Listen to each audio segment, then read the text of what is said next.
Well, thank you very much, Jeff, for covering the really hard topic there. I guess I get to be the ray of sunshine amongst that real fog there. I've been learning so much sitting throughout your conference today.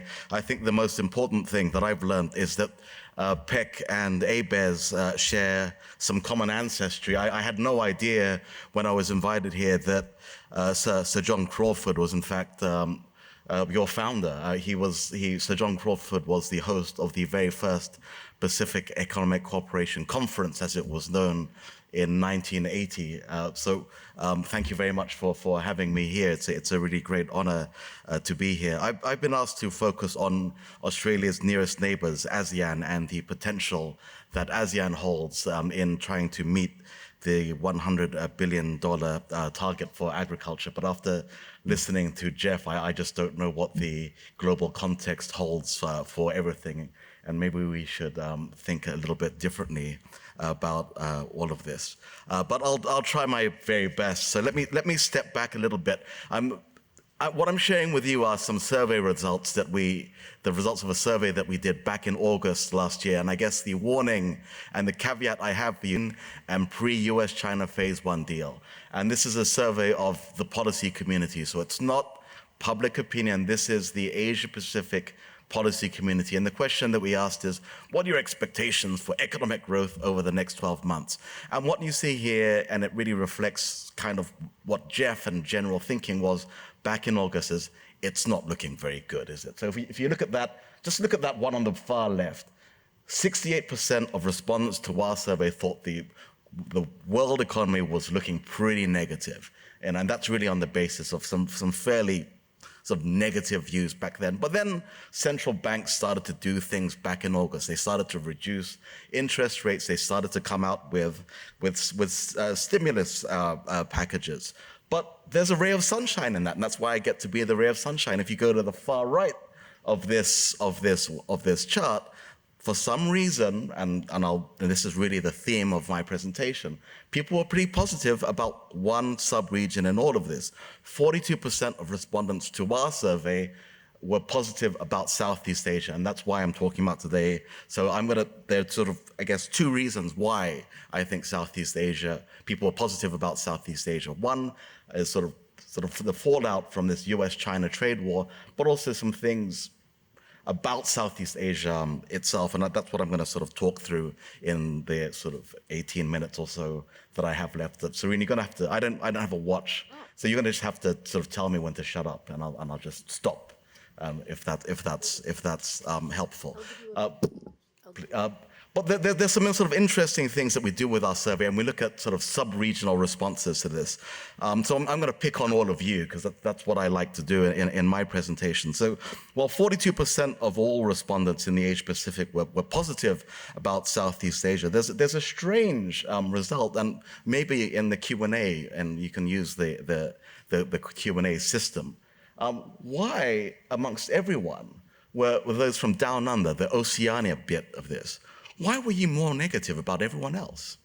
That 40% of the Oceania respondents were negative. You thought Southeast Asia was going to be, why were you guys so negative about my region? Well, come on, can you guys have a think about this? But the Northeast Asians were the most positive, 52%. What's going on here, guys? Can you just explain this to me? I have no idea, but tell me what's going on here. Maybe it has something to do with what Peter Varghese was saying yesterday. But I'll get through this. But thinking about this more, what is the context? And really, Jeff's explained all of this. So we asked everyone, what are the top 5 risks to growth? And it really is what Jeff was saying. Top 5 risks to growth, and it really is very, very clear what's going on. Everyone was very worried about increased protectionism and trade wars. 64% of our respondents to our survey picked this as the top 5 risks to growth for their economy. And that was followed by 54% who picked the slowdown in trade growth, then the slowdown in China, a possible slowdown in the US. And interestingly, one that I've sort of really struggled to explain when I write this up, but it's always fun to write it up. It's a lack of political leadership. So in short, or so goes my thesis, the trade war is expected to have a negative impact on global growth, but Southeast Asia may actually wind up benefiting. So sort of the way we explain this is because of the US-China trade war, because of those tariffs, there may be some trade diversification going on. So what we saw was there may be some investment going into Southeast Asia. There may be other reasons for this. So even before the trade war, we did see some investment flows going into economies or countries like Vietnam, because Vietnam was joining the TPP. There was anticipation that they were going to get some preferential access to key markets like the United States before the United States withdrew from the TPP. But we can get into that if you're interested. So my argument, if you like, is what people saw was really, in spite of, I guess, the rising protectionism, there is very positive policy momentum in ASEAN economies. So I've highlighted some examples of the very positive policy momentum in ASEAN. So you may have heard about it. There is the ASEAN Economic Community. It completed its first phase in 2015. So this creates, in theory, a market of over 600 million people. It's a $3.3 trillion market. There's a phase to deepen that economic community by 2025. They're working on the RCEP deal. This was supposed to sort of add on the ASEAN Plus One that includes Australia, New Zealand, China, Japan, and Korea, and in theory, India. Well, India's now pulled out. That creates an even bigger market of $27 million. Some ASEAN members are part of the CPTPP, or as Jeff described it, I think TPP-11, or Minister Gee described TPP-11 because some people really don't like saying CPTPP because it's really a mouthful. That creates a market of 12 million, and then ASEAN is, well, there was an announcement they were restarting an ASEAN-EU FTA in 2018. So in other words, there's a lot happening within ASEAN and ASEAN with its major trading partners. The way I describe that is there's policy momentum for ASEAN economies. Just to sort of continue that theme that Jeff talked about, where is agriculture? Because that's what you're interested in. One of the questions we ask in our survey is, what do you think should be the most important issues taken up in trade agreements? I've taken out the responses for Southeast Asian respondents and those from Oceania again. The most important, interesting that came up were electronic commerce and digital trade, the most sexy issues today. For a strange reason, and these are ordered for the Southeast Asian response, agriculture was pretty low. So the Southeast Asians ranked it as 19th in this list. And that a little bit sort of echoes what Jeff was saying. But those other issues that are important to agriculture, the NTM issues, I guess are pretty high up. So the Customs Administration facilitation, technical barriers to trade, they're also there. So maybe we can have a little bit of dialogue. What really is important? Is it agriculture per se, or is it the NTMs? It's a complex conversation to have. I'd love to have your feedback on it. It does remain a sensitive area. Why is it? Why were our survey results like this? I've picked it this way. Jeff didn't show you the tariffs for Southeast Asia. I'm Filipino. I'm a good Catholic, and it is the season of Lent, so I'm just picking on myself. That's what we do, and he very kindly didn't pick on us. But this is the way we see it. I actually can't remember what our tariff bindings are like. They're probably not too dissimilar, but I think they have come down. Why are they like this? Do we not have terribly large offensive interests? Have they come down over the time? Are the technical measures of greater importance? Or have ASEAN members made a lot of progress in this area? She's looking at her watch. But let me move on very, very quickly. So this is just a map of the region. We've talked a lot about the FTAs already. The AEC are the ASEAN members. They're in the middle of a very, very complex region in the Asia Pacific. So that's all I really wanted to say. It's a very complex map of overlapping FTAs, as Jeff said. What are the FTA utilizations like? This is what we're facing. Do you guys use them? Are you using the FTAs given this complex rules of origin that we see? Maybe you can just tell us. It would be very helpful for us to know. I've put this question, why am I talking about these when I'm talking about growth? It was just a reminder, the numbers themselves per se don't matter. These are some modeling. This is some modeling work done by Peter Petrie and Mike Plummer.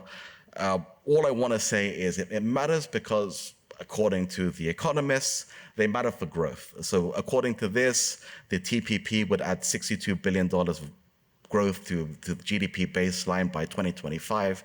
The RCEP would add $77 billion to ASEAN members, and the FTAP 21, which is all APEC members, $285 billion for the ASEAN 10 to baseline growth, baseline GDP by 2025. That's why it matters. It's big.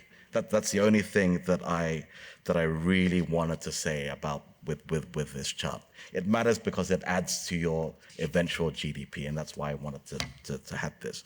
Where is Australia as far as this is concerned? So as Australia has the ANZFTA, it has a trade agreement with all ASEAN members, the Australia, New Zealand ASEAN FTA, so you've got that overarching FTA with all ASEAN members.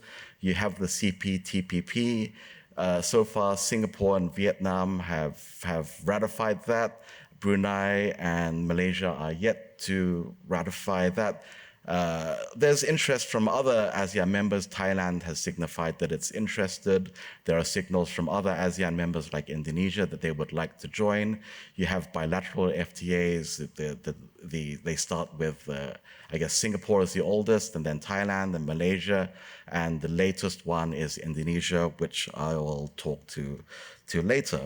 So you have significant coverage with your trading partners, which Minister G had already talked to. So Australia's trade is already covered significantly with ASEAN members. On the import side, ASEAN imports, a lot of our imports are capital goods, industrial supplies. These are the dark bars at the bottom of this chart. Food and beverages, which you're most interested in, are the red one. It's the smallest component, other than goods not elsewhere specified. It's about $64 billion. That's about 5.5% of our total imports. Where do we get them from? I guess our largest food import source is still the United States, followed by China, and then Thailand, and then Australia is, I guess, our fourth largest import source. But there's a tremendous opportunity here, which is, I guess, the meat of my presentation. I don't know, how am I doing for time? 4 minutes. 4 minutes. So it's a very, very large market. So after China and India, ASEAN is the third largest single market of 612 million people. It's a middle income now economy with a GDP per capita of about $5,000. But the forecasts are very interesting. So you've got a target of growing your agriculture sector to $100 billion. So these are some projections done by the ADBI. I've had to rejig them a little bit. So by the end of your sort of aspirational period, the ASEAN market could grow, according to these projections, to about $5.6 trillion. That's slightly larger than Japan today. So think about that. That's a very, very large market. That's basically, I guess, the third or fourth largest economy. The ADBI also did some quite interesting sort of aspirational goals that if ASEAN continues a deep integration and reform process, it could reach as high as $6.1 trillion. That's a very, very sort of large market. And it's right next to you. It's your nearest neighbor. So just think about what that could do for the growth of your sector. In terms of income, which is a very sort of interesting thing to think about in terms of individual consumers, we're depending on how you measure these things, GDP per capita is maybe around $5,000. But by the end of that period, based on the aspirational target, you're talking about a GDP per capita of about $8,400. That's a pretty high income per capita. But if you look at individual cities within ASEAN, Manila, based on that, my hometown, I've looked at the details. Manila's income per capita would be about 25,000 US dollars. Jakarta's even higher. So when you look at the details at the city level, these are very, very high disposable incomes. But if you don't want to take my word for it, this is done by an investment bank. What they say is that in 2010, 29% of ASEAN were considered middle income class. By their estimation, 65% of ASEAN will be middle income class. So just to give you the I'm running out of time here. The increase in urban population, over the next 10 years, the urban population is going to increase from 50 to 56%. This is some work done by PwC.